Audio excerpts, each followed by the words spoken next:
ആയിട്ടുള്ള entry exit റിവേഴ്സിൽ കറക്റ്റായിട്ട് നമ്മുടെ സോഫ്റ്റിലൂടെ നിങ്ങൾക്ക് മനസ്സിലാക്കാൻ സാധിക്കും. ഇപ്പോൾ ഇന്നത്തെ നിഫ്റ്റിയിൽ അതുപോലെ ഒരു മൊമെൻ്റ് ഉണ്ട്. മോർണിംഗിൽ ഇന്ന് നിഫ്റ്റിയിൽ മാർക്കറ്റ് ഡൗണിലേക്കാണ് പോയത്. പക്ഷേ ബാങ്ക് നിഫ്റ്റിയിൽ ഒരു ഡൗണിഷ് ട്രെൻഡ് ഉണ്ടായിരുന്നില്ല എന്നുള്ളതാണ് വാസ്തവം.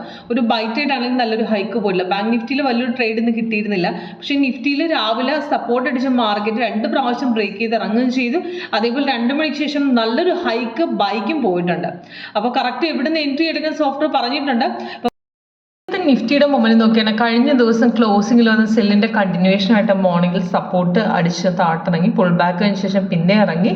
അപ്പോൾ ഒരു സെൽ ട്രേഡ് നമുക്ക് മോർണിംഗിൽ കിട്ടിയിട്ടുണ്ട്. പക്ഷേ അത് കഴിഞ്ഞ ശേഷം ഉച്ച കഴിഞ്ഞിട്ടാണ് നല്ലൊരു ട്രേഡ് നമുക്ക് വന്നത്. അപ്പോൾ അത് 2 മണിക്ക് ശേഷം നമുക്ക് വന്നൊരു ബൈ ട്രേഡിൽ നല്ല ഹൈക്ക് അടിച്ച് 2 ടാർഗറ്റ് അടിച്ച് 80 പോയിന്റ്സോളം നമുക്ക് പ്രോഫിറ്റ് തന്നിട്ടുണ്ട്. ഡീറ്റെയിൽസ് നമുക്ക് താഴെ ടാർഗറ്റായിട്ട് 3 ടാർഗറ്റുകളും അതേപോലെ സ്റ്റോപ്പ് ലോസും അതേപോലെ എൻട്രി പോയിന്റ് ഒക്കെ മുകളിൽ കാണിച്ചിട്ടുണ്ട്. കാരണം ഓൾറെഡി കൺഫേം ആയതിനു ശേഷം